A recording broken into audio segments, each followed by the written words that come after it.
Bonjour à tous et bienvenue dans ce nouvel épisode de Digital Feeling. Aujourd'hui, j'ai le plaisir de recevoir Thierry Coulmin. Bonjour Thierry, je te laisse te présenter. Eh bien, bonjour Elodie, et puis je suis assez content de faire un podcast parce que ça manquait à ma façon de communiquer, et ça c'est génial. Et je suis habitué à faire des lives, des choses comme ça, et de l'écriture. Donc ça me fait plaisir, et puis on s'est connus dans des circonstances intéressantes puisque c'était pour répondre à un appel d'offres sur, entre autres, d'accompagnement au changement et au changement dans les IA avec des diagnostics avant. Et c'était l'occasion de pouvoir parler avec toi, d'échanger nos points de vue. On n'a pas forcément la même façon et la même pratique. Moi, je suis moins opérationnel que toi. Toi, tu es très opérationnel, si j'ai bien compris tout ce que j'ai lu. Et ça va être l'objet de notre discussion. Alors, me présenter en quelques mots.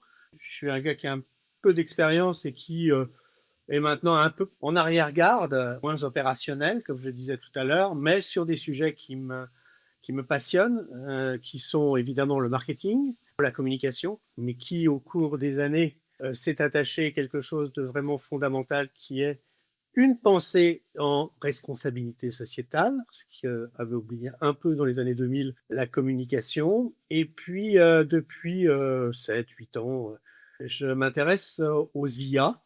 Alors, plus sur le côté, là encore, pas complètement opérationnel, mais sur le côté recherche, puisque j'ai la chance d'avoir rencontré un monsieur que j'adore, qui s'appelle Henri Perret, et qui lui est assez capé, comme on dit, dans ces choses-là, sur les IA, et lui-même sur les IA sémantiques.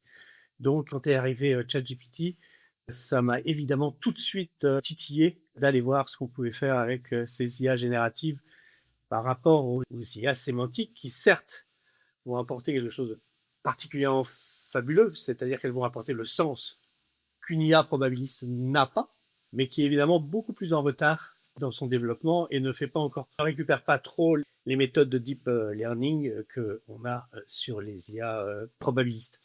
Je travaille avec Henri sur Wasati, mais je travaille aussi avec mon ami Florent en tant que responsable du marketing, de la com et de la RSE au sein de LEA Partners. C'est là qu'on s'est rencontrés, mais aussi sur les IA globalement, grâce à ce qu'on appelle les agents IA, qui prennent de plus en plus de place et qui permettent à des gens non data scientists de pouvoir aborder des problématiques très concrètes avec du verbal classique, de l'écriture classique, hein, c'est-à-dire que en langage naturel, comme on dit, et qui permettent d'aller beaucoup plus loin dans la façon d'aborder les IA génératives. Merci Thierry pour cette longue introduction. Oui, c'est un peu long Bon, quand même. tu es rentré dans le vif du sujet directement, mais c'est parfait. C'est vrai que cet épisode, il est pas en forme d'interview. On a prévu d'avoir une conversation, donc ce qui est beaucoup plus intéressant, autour de nos points de vue sur l'IA, comme tu l'as dit. Et justement, pour amorcer cette conversation, je viens de lire un article que tu as rédigé. Je suis tombé sur un article, enfin surtout un podcast de France Inter d'une dame que j'adore qui s'appelle Patricia Martin et qui fait une émission qui s'appelle Leur Philo. Et là, elle traitait des IA et elle avait invité deux philosophes. Et pour un coup, on n'était pas simplement sur l'IA va remplacer les personnes, ça va mettre plein de gens au chômage, c'est le bordel, etc. Et la pensée est beaucoup plus profonde et montre que les IA peuvent avoir une incidence beaucoup plus pernicieuse sur notre être, pour rester simple, et elle ne va pas prendre notre place, mais elle va carrément modifier notre perception de l'être et de l'intelligence qui s'y attache. Je me suis amusé à commettre ça, mais c'est une mise en garde qui me permet de dire comment j'utilise l'IA. Je ne me dégage pas de ce problème, mais j'essaye justement de reculer le temps où elle va nous affadir dans nos pensées. Utiliser l'IA, pour moi, c'est pas l'utiliser pour gagner du temps, c'est l'utiliser pour qu'elle nous apporte une contradiction ou une connaissance. Une connaissance, il faut déjà avoir quelques connaissances sur le sujet, mais d'augmenter notre connaissance, nous apporter une vision critique pour que nous puissions améliorer notre réflexion et nos actions qui vont suivre. Et de ce fait, c'est pas un compte avec une réponse en 10 secondes qui va permettre de répondre à ça, mais c'est quelque chose qui permet justement là de nous entraîner et de ne pas se laisser affadir par une pensée normalisée des IA génératives. Alors, c'est justement le titre de ta newsletter. L'IA générative ne nous remplacera peut-être pas. Déjà, elle nous normalise. Alors, si tu pouvais nous en dire deux mots, de ce que tu entends par normalisation, sachant que j'ai ma petite idée, puisque c'est vrai que c'est un petit peu la crainte finalement de tous les communicants, de tous les marketeurs, d'être normalisés et que tout le monde finisse par avoir la même communication finalement, puisqu'on aura les mêmes trames fournies par les IA. Toi, tu es parti plus loin, tu as creusé un autre axe. Est-ce que tu peux nous en dire quelques mots? C'est l'étonnement que j'ai eu et le plaisir à écouter Madame Alembert et l'autre philosophe qui apporte une réflexion en disant, mais oui, petit à petit, c'est tellement plus facile d'utiliser l'IA pour faire ceci, pour faire cela. Elle nous remplace, elle nous dit, je vais t'aider. Mais si on se laisse aider, et que aider, sur les faits immédiats, c'est parfait, presque, pas toujours, parce qu'il y a des hallucinations. Mais petit à petit, ben, on n'apprend plus à penser. On ne réfléchit plus, on réfléchit par rapport à l'IA. Et donc, ce qu'elle explique, c'est que bah, petit à petit, elle se normalise. En plus, comme ce sont des IA probabilistes qui donc favorisent un discours le plus probable, etc., eh bien, petit à petit, ça va dégénérer et nous emmener sur un être qui sera compatible avec l'IA et pas l'inverse. C'est-à-dire qu'on sera au niveau de l'IA, mais pas plus, et elle aura pris la main. Mais elle n'aura pas pris la main pour elle-même, comme bêtement je pouvais le penser il y a encore 5 ou 6 ans, elle l'aura pris comme ça, parce que nous, on aura laissé les rênes. Mais c'est vraiment intéressant. Et puis évidemment, Eric Sadin, lui, plus virulent sur le sujet, c'est à peu près la même chose qu'il développe, mais il dit, bon ben voilà, il faut lutter contre l'IA. Ça, je ne suis pas complètement d'accord, mais il ne faut peut-être pas l'utiliser totalement comme on l'utilise, mais c'est facile à dire et beaucoup moins facile à faire. Et toi, alors justement, comment utilises-tu l'IA et comment veux-tu qu'on l'utilise et comment perçois-tu justement ce problème de normalisation ou d'affadissement de nos réflexions? C'est une question qui a différentes, réponses parce qu'en fait, on a, la normalisation, ça dépend effectivement si, que je te disais sur les communicants, tout le monde commence à utiliser les mêmes façons de prompter pour demander les mêmes choses. Forcément, on aura des résultats, même si c'est probabiliste, qui seront assez similaires. Si on commence à tout déléguer en termes de créa à l'IA, on va avoir des visuels qui seront, un peu similaires. Donc ça, c'est le risque de la normalisation dans la communication des marques. Mais moi, j'ai un autre risque que j'ai vu au fur et à mesure, c'est qu'il y a des clients qui se rendent en point de vente avec ce que leur a dit ChatGPT et qui vont confronter la vie du professionnel avec ce que leur a dit ChatGPT et ils croient plus le LLM que le vendeur en face d'eux. Je trouve que c'est une transition que j'avais pas vu venir. Des gens qui font plus confiance à une IA parce que, comme tu l'as dit, elles vont leur parler naturellement, elles vont partager peut-être des réflexions avec elle. L'IA va toujours dire bah oui, tu as raison, et je t'accompagne, et je viens avec toi, et on va creuser ensemble ce sujet, même si on hallucine, c'est pas grave, on y va gaiement. Et du coup, je trouve que c'est intéressant de se dire, les gens qui ont peur de l'IA, ils veulent pas en entendre parler. Et puis, tu en as d'autres qui ont plongé les deux pieds dedans, les deux mains dedans, et qui, du coup, ont cette surconfiance en ce que pourrait leur proposer l'outil. Sachant qu'en plus, on a dit que pour entraîner nos nouvelles IA, elles ont scrappé tout le web du moment et donc ont toute la connaissance, comme les encyclopédistes avaient fait en leur temps, mais la connaissance, elle n'est plus du tout du même niveau. Elle a une légitimité à affirmer des choses. Quand j'ai écrit mon article et que je lui ai posé des questions, elle m'a dit bah oui, Eric Sadin, il nous dit tout ça, tout ça, tout ça, et pas que dans ton podcast, il nous dit ça aussi. Là, là, là et là. Et là, tu dis waouh, qu'est-ce qui se passe? Et il connaît le sujet 10 fois plus que toi et il peut dialoguer avec toi en te disant mais oui, oui, ce que tu as ressenti. Et c'est là que c'est pervers. Il dit oui, oui, tu as raison, tu as bien ressenti, mais bon, tu es obligé de naviguer, c'est exactement ce que tu dis, entre te dire, bon là, elle a quand même une légitimité parce qu'elle est capable d'aller beaucoup plus loin que moi, beaucoup plus rapidement et avec des raisonnements pas du tout cons. Mais jusqu'où je dois y aller? Enfin, jusqu'où je dois affirmer moi que je suis aussi un professionnel et que je connais le domaine, puisqu'avec les petites mains, j'ai fait des recherches sur ces petites, sur ces petites choses-là. C'est compliqué, mais ce serait dommage de s'en priver aussi. Là, je vais le faire très technophile. Ce serait dommage de s'en priver parce que j'aurais jamais pu écrire cet article il y a 5 ans. Moi, j'avais pas les capacités de l'écrire sans dire de conneries. C'est-à-dire, je m'en sers comme garde-fou, mais j'aurais pu faire que de l'idéologie spontanée. Là, je suis beaucoup moins dans l'idéologie spontanée parce que j'ai des garde-fous et des référents. C'est le risque aussi de ces IA, nos jeunes et nos jeunes professionnels vont aller demander des choses à l'IA qu'ils ne maîtrisent pas. Donc ils vont aller faire confiance à l'IA et moi j'ai eu le cas, hein, j'ai un étudiant qui m'a dit, pour la réponse à un devoir, il y avait des KPI à indiquer. Moi je relis son devoir, le KPI je le comprends pas, je l'ai jamais vu. Je lui dis: «Mais c'est quoi ce KPI?» Il me dit: «Bah je sais pas, ChatGPT me l'a donné et je pensais que vous sauriez». Et là tu fais: «Bah oui, mais non en fait, si tu sais pas déjà tu vas vérifier, tu vas creuser, tu vas essayer de comprendre, tu vas essayer de savoir». Il y a pas cette éducation-là des jeunes. Ça pour moi c'est le premier problème, c'est qu'on n'éduque pas nos jeunes assez jeunes à l'IA, ce que ça représente, les opportunités, mais aussi les risques. Et c'est vrai qu'on parle beaucoup d'opportunités et que les médias, on aime bien dire c'est génial, c'est super, un peu effet baguette magique, ce que j'aime pas du tout. Et on leur dit pas tous les risques et toutes les limites des outils. Et c'est ce que je trouve dommage. Pour les professionnels, bah, c'est pareil, finalement. Parce que s'ils n'ont pas été formés, ils l'utilisent comme Google, première erreur, et ils se disent bah, si, bon, si Google me donnait une réponse et que c'était vérifié ou vérifiable, et bah, le LLM, ce sera la même chose.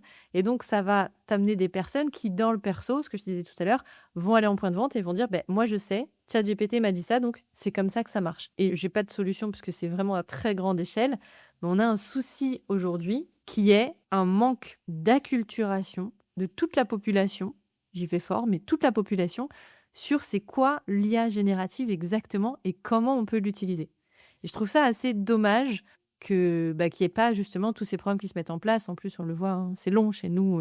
Il faut d'abord tergiverser, philosopher, ensuite faire des lois, et après, on commence à se dire, tiens, si on éduquait tout le monde. La temporalité humaine n'est pas au même rythme que la temporalité des machines. Ça, on est absolument dedans. Eh bien, ceux qui pourraient permettre cette acculturation ne sont même pas déjà au niveau de l'acculturation pour eux-mêmes. Les profs de, malheureusement, enfin, je les attaque pas du tout, hein, c'est pas polémique du tout ce que je raconte, je vais dans ton sens. Mais comment tu peux dire à un prof de collège, parce que c'est pas au prof d'université de le dire, c'est au prof de collège, voire Ouais, je peut-être suis d'accord. avant, mais en tout cas au prof de collège. Et le prof de collège, lui, on l'a pas emmené du tout là-dessus. Au contraire, on lui a laissé se faire une idée. Et on sait bien que quand on est justement dans l'éducation nationale, on est critique. Et du coup, on peut être un peu réfractaire à un progrès réel tant qu'on ne l'a pas possédé. Mais comme après, on n'a pas le temps de le posséder, on tombe dans ce que tu dis, et les gamins. Et j'invente rien parce que Eric Sadin l'a pas dit comme ça, mais grosso modo, il dit eh, revenons au truc de base, apprenons, hein, ne nous laissons pas aller, quoi. Le problème, c'est que on a des professeurs qui sont curieux, mais qui ont peur, donc ils sont pas tous au même niveau d'envie d'en savoir plus sur l'IA. Mais c'est pas tant ça. Moi, j'ai formé des collégiens à l'IA générative et en fait, je le vois, bah, ma fille est collégienne, ils sont déjà dans l'IA, en fait, ils ont déjà accès à ces outils parce que il suffit qu'ils aient un smartphone et une connexion internet et c'est bon. Ils sont allés sur ChatGPT, ils en entendent parler partout, ils l'utilisent déjà, en fait. Et j'ai plein d'histoires, je vais pas toutes les raconter, mais j'ai plein d'anecdotes de parents qui disent: «Bah, attends, ma fille, elle a fait son devoir normalement, alors que les autres ont utilisé l'IA. Ils ont eu la même note. Le prof n'a pas fait de différenciation dans la note, alors qu'il y en a qui utilisent l'IA et l'autre son cerveau». Et du coup, bah, c'est un vrai souci. Donc, alors, j'ai toujours pas les solutions, mais c'était toujours pour ta deuxième question, hein, comme quoi, tu vois, je suis encore dessus. Mais pour moi, il faudrait un accompagnement beaucoup plus large des professeurs, les rassurer, les former. Il faut aussi former les élèves parce qu'ils l'utilisent, mais ils l'utilisent mal. Et ça sert à rien de lutter. Alors, tu disais, Eric Sada disait qu'il fallait revenir à avant l'IA, mais finalement, ce serait complètement reculé. Il revient à des postures où justement il faut lancer les éducations, mais il ne prend pas assez en compte ce que tu dis, entre guillemets. Toi, c'est beaucoup plus pragmatique. On n'en est pas là. C'est nos gamins, ils ont déjà le truc en main avant le prof. Donc, qui va éduquer l'autre? Le problème, c'est que le plus jeune gamin, il n'a pas la réflexion nécessaire pour éduquer le prof. Donc, on rentre dans exactement ce que tu dis, c'est-à-dire des catastrophes annoncées, peut-être. Enfin, tu n'as pas dit ça, mais je poursuis ta phrase. Non, alors moi, je suis très optimiste et je pense qu'il y a des choses qui vont se passer. Après, moi, je suis membre du Hub France IA, je suis dans les activateurs numériques, il y a beaucoup de cafés de l'IA, il y a beaucoup de choses qui se font bénévolement pour justement, entre guillemets, prêcher la bonne parole et en tout cas donner les bonnes pratiques. Je pense qu'on peut le faire à plus grande échelle. C'est encore le début malgré tout. Là, j'ai fait un petit scénario catastrophe, mais c'est encore le début malgré tout. Mais je pense que c'est comme quand Internet est arrivé. Il y a une éducation qui va se faire. Alors oui, il y aura toujours des réfractaires, mettre un petit peu plus de temps dans l'éducation nationale. Mais si je reprends nos professionnels, déjà, il y a quand même énormément de formations qui sont mises en place. Il y a beaucoup de choses qui sont faites pour acculturer les salariés, pour acculturer les jeunes. Et pour revenir à la question que tu me posais tout à l'heure, qui est comment j'utilise l'IA, moi, j'utilise l'IA dans ce que je connais. et ça fait la transition, enfin le lien avec ce que je te disais tout à l'heure aussi, c'est que si tu demandes à l'IA et que tu maîtrises pas, ça veut dire que tu fais confiance à l'IA. Et si tu fais la même démarche dans ton métier, ça veut dire que tu acceptes d'être remplacé par l'IA, parce que tu acceptes qu'elle sache mieux que toi ce que tu dois faire. C'est pour ça que pour moi, c'est important de le faire dans la maîtrise de son métier, pour pouvoir avoir l'esprit critique et le recul nécessaire pour se dire, OK, est-ce que la réponse, elle est correcte? Est-ce que la réponse, elle correspond à ce que j'aurais dit si j'avais pas utilisé l'IA? Et c'est ce qui fait que c'est une aide aujourd'hui, c'est quand on l'utilise comme ça, on peut aller très loin, tu l'as dit pour ton article, on peut aller beaucoup plus loin que ce qu'on aurait fait sans cette aide. Mais aujourd'hui, est-ce que vraiment il y a cette pratique de l'esprit critique et finalement toute l'humanité qui fait que nous sommes des humains pour utiliser l'IA? Et ça va être un long trajet, je pense, parce que on va partir du côté cost killer, on va partir du côté baguette magique, on va rentrer dans les faits humains augmentés. Carrément, et déshumanisé, augmenté, mais se déshumanisant s'il n'a pas l'esprit critique mis au service. C'est un peu ça que développait bien Madame Alembert. Exactement. Bah, du coup, ça donne quand même pas mal de grains à moudre et de pensées parce que l'esprit critique, on en parle beaucoup. Il y a même une chaîne qui s'appelle, je crois, l'esprit critique. Enfin, il y a quand même beaucoup de choses, qui se passent autour de ça, mais c'est pas encore tout à fait dans les mœurs de remettre en question, finalement, ce que va nous proposer l'outil. Puisqu'on se dit: «Bah, il a le savoir, donc je me repose sur lui». C'est le danger de l'IA, pour moi, et le danger de, toutes les entreprises qui se lancent sans faire l'accompagnement des équipes. Parce qu'en fait, on le voit pas mal dans nos métiers, on en parlait juste avant, c'est que accompagner à l'IA, enfin l'IA, c'est une transformation.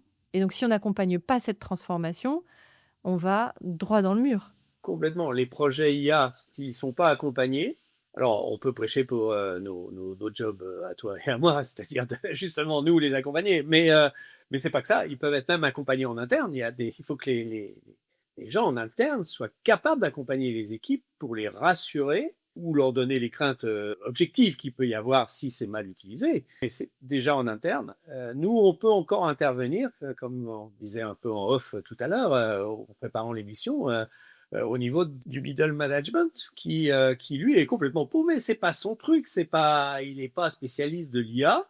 Il est un peu comme tout le monde. Il l'utilise sans savoir où il le rejette tout simplement, mais sans savoir vraiment ce qui se passe.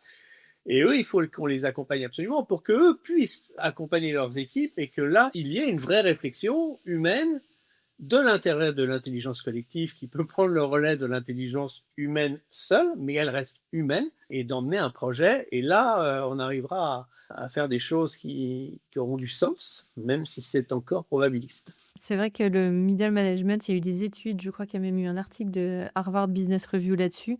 Il est souvent oublié en fait, parce qu'il y a le dirigeant ou les dirigeants qui ont une volonté d'utiliser l'IA, parce qu'ils ont compris qu'il fallait y aller. Tu as parfois les collaborateurs qui ont, pas tous au même niveau, mais une petite volonté d'y aller, ou alors pas du tout complètement réfractaires. Et tu as le middle management qui se retrouve au milieu, comme tu viens de le dire. Et du coup, bah, on les oublie un peu parce qu'on les a pas nécessairement formés à l'IA, alors qu'on prend du temps pour former les dirigeants, ou alors qu'on prend du temps pour former toutes les équipes, alors qu'on est vraiment dans une transformation. Et j'aime bien faire ce parallèle. Avant le Covid, il faut pas oublier que toutes les TPE-PME, elles n'étaient équipées qu'à 36% d'un site internet. Donc il y a un peu plus de 5 ans, on a quand même énormément d'entreprises qui n'étaient même pas encore au digital. Le Covid a été un super accélérateur. Et aujourd'hui, 5 ans après le Covid, un peu moins de 5 ans après le Covid, on dit: «Allez bim, faut tous aller sur l'IA». Il y a Il des faut gens y qui aller. sont pas encore au digital. Carrément, et puis c'est un digital encore plus complexe, quoi. L'autre digital, c'était juste posséder l'utilisation, la philosophie, certes, mais l'utilisation, mais on en était maître. C'était encore des outils qu'on maîtrisait. Là, on est obligé de dompter une bête qu'on n'est pas sûr de pouvoir dompter. Donc, c'est vachement costaud, c'est vachement intéressant. D'où l'intérêt d'être aidé absolument par des gens qui possèdent les métiers. Toi, tu es plus large que nous, mais là, je prends ma casquette LEA Partners, les métiers de la mobilité. Des gens qui connaissent les métiers, mais qui connaissent aussi l'IA. Et nous-mêmes, on a été formés en workshop parce qu'on a le plaisir de faire des workshops. On est en écosystème, on n'est pas une boîte classique, mais on est un écosystème qui a une certaine dynamique. Donc, Florence Aclier, qui en est le CEO, nous fait, à qui veut venir, 2 workshops par an de 2 jours. Et dedans, on essaie de faire des formations. Et on a eu des formations IA fort bien. Et je m'amusais à notre dernier workshop, on a fait un tour de table. Qu'est-ce qu'on en avait retenu de ces deux séances de formation? Chacun avait gardé plus ou moins sa façon de le faire, enfin, avait acquis une façon de le faire qui n'était pas forcément toujours pro, mais quand ils expliquaient comment ils l'utilisaient, ben là, ça redevenait rassurant parce qu'ils avaient compris ce qu'était la bête. Et de ce fait-là, ils se laissaient beaucoup moins entraîner par les alus qui pouvaient arriver. Donc, sans être des spécialistes de l'IA, ils ont une bonne compréhension, appréhension de l'utilisation de l'IA. Et donc, ces personnes-là ont des métiers de l'automobile et peuvent faire la synthèse et peuvent donc accompagner ce middle management. C'est un peu de la pub là, mais c'est surtout pour expliquer l'importance des cabinets qui veulent accompagner, d'être vraiment des gens, pas uniquement des spécialistes d'IA, mais des gens qui savent avoir la transversalité d'application entre les métiers de leurs compétences et l'IA et la philosophie de l'IA qu'il y a derrière. Ouais, sachant que l'IA, c'est vaste. Et en plus, ce ne sont que les IA génératives, ouais. Alors, tu mentionnais dans ton introduction les agents IA. Est-ce que tu nous veux en dire 2 mots? Parce qu'on est passé de tu forcément allé plus loin que du workshop de 2 jours, puisqu'en en 2 jours, on a un petit vernis acculturation, un peu de pratique, mais finalement, c'est pas suffisant. Et là, toi, tu passes un step puisque tu nous parles des agents. Est-ce que tu veux nous en dire 2 mots? Et les agents, voilà, c'est un nouveau flash qui m'a éclairé, m'a donné des étoiles dans les yeux, qui est très récent. Et alors là, je suis tombé dedans et j'ai travaillé comme un fou dessus. Je me suis amusé à faire plein de trucs.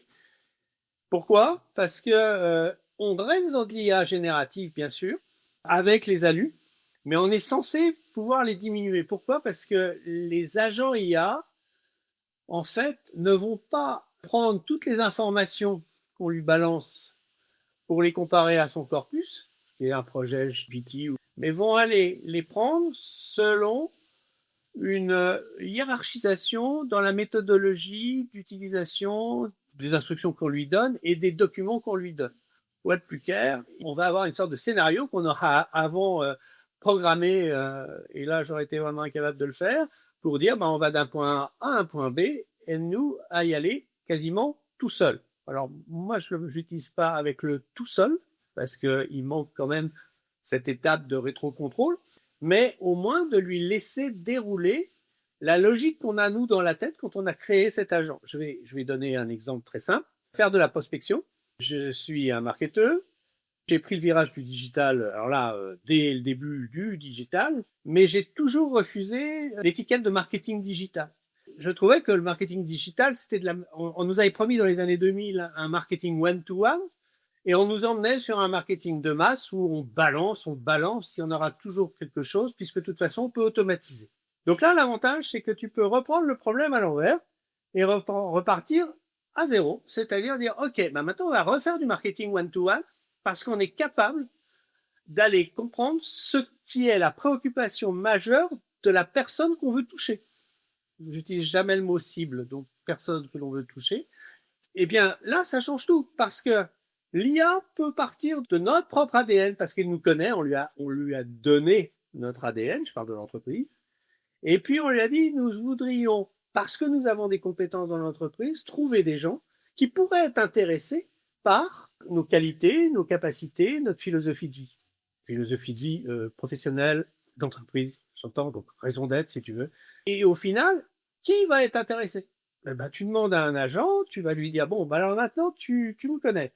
Maintenant, est-ce que tu es capable d'aller voir qui pourrait être intéressé par ce que nous proposons? Alors, quand tu es évidemment de masse, c'est un peu compliqué parce qu'il va te donner tout ce que tu veux.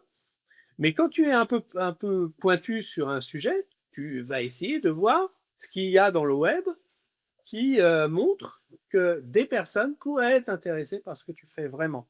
Et là, à partir de ce moment-là, tu lui dis, fais-moi un scénario parce que tu sais à qui t'adresser, etc., qui pourra lui ressembler, et pas simplement comme dans les trucs LinkedIn, j'ai lu votre profil et je suis sûr que ça va vous intéresser. Ben non, parce que tu l'as pas lu, et puis voilà.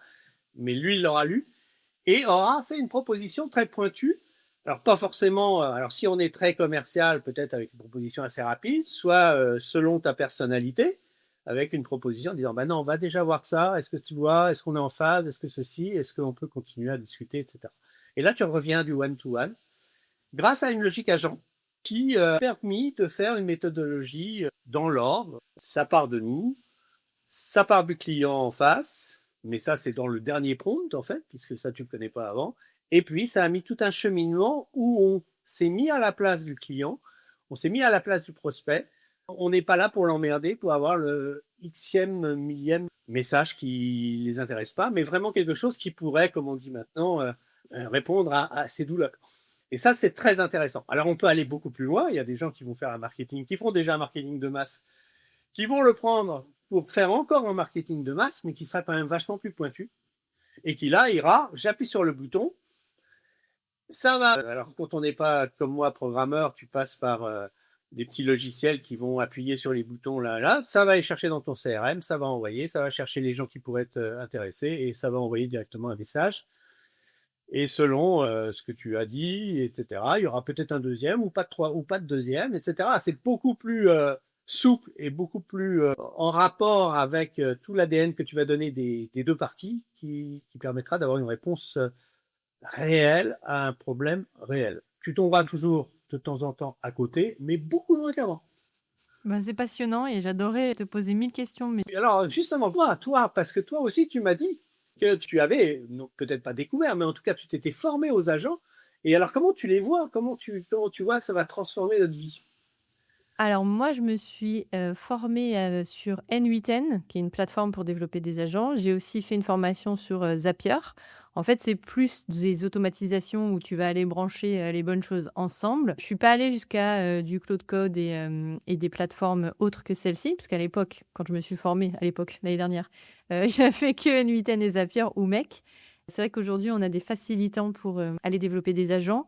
Moi, je pense que les agents, il faut mettre énormément de garde-fous et à mon sens, c'est un vrai pour tu vois, on disait l'IA générative, de les mettre dans toutes les mains, il faut une acculturation, il faut une formation. Là, les agents, on va au step du dessus parce qu'il faut mettre des garde-fous, parce qu'il faut, créer ton RAG, donc ta base de documentation, pour qu'il aille chercher dedans. Il faut diminuer les hallucinations. Pour moi, il faut rajouter les étapes de validation pour qu'on puisse être sûr que tout se passe bien. Et je suis en pleine réflexion parce que j'échange avec pas mal d'entreprises, en ce moment. En fonction de la typologie de client et de la demande du client, l'agent devrait être développé en one to one, c'est-à-dire qu'avec du code à la main, à l'ancienne, j'ai envie de dire. Parce que pour moi, c'est la seule façon d'avoir un vrai garde-fou et peut-être que je me plante complètement et s'il y a des personnes qui développent des agents, dites-le moi. Mais pour moi, dans nos enjeux de souveraineté, dans nos enjeux RGPD, respect des données et cetera, dans nos garde-fous par rapport à un process et pour, limiter la casse, si on peut dire ça comme ça, ou en tout cas les probables dérives, c'est compliqué pour moi d'utiliser des plateformes qui te proposent de développer des agents et c'est pour ça que je me pose la question, c'est une réflexion, hein, que j'ai, hein, c'est pas encore un statut clair, mais pour moi, la seule façon vraiment hyper safe d'avoir un agent, c'est que quelqu'un le développe sur mesure. Ah oui, complètement. C'est-à-dire que toi, moi, on peut développer des agents. C'est génial. Merci beaucoup Thierry, je vais devoir nous arrêter là, mais en tout cas merci beaucoup pour ton partage et pour cette conversation autour de l'IA qui a été, très intéressante. Merci pour ton temps Bah, merci surtout du tien. et Voilà. merci à tous d'avoir écouté cet épisode. Je vous dis à bientôt.